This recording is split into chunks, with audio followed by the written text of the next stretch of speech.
Hiya! So these are bits of advice with regards to creating your abs. So definitely nutrition is the fundamental one really, and getting body fat down. And then I can send you also a Pilates video with regards to being able to control your core. So making sure that you're not doming your abs while you're doing your ab work. And then also making sure that you can control your pelvis. So being able to go from an anterior to a posterior pelvic tilt, so that you can make sure that you can keep your trunk or your pelvis in a neutral position while you're doing a lot of your ab work. So you're not necessarily putting load on your lumbar spine where you don't want it to be. Then also being able to work the front and the back during your session. So I try to keep heart raisers in there and do it like a bit of a circuit. So if I show you the plank versions first of all, so obviously you've got your regular style plank, which you might want to do plank up downs, for example, to work your triceps at the same time.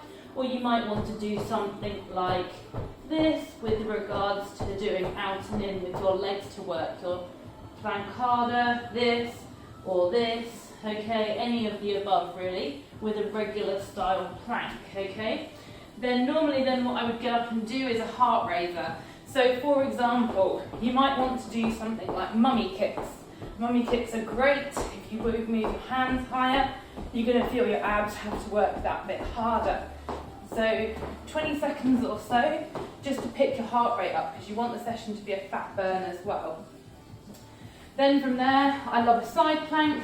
There are versions of the side plank, so from a short version to adding the upper leg, adding an arm, adding a thread through, then into a long lever plank, here, here, here.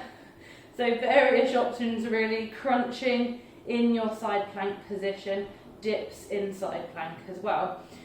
I like also a reverse plank, so coming into this position for example, and doing rotation.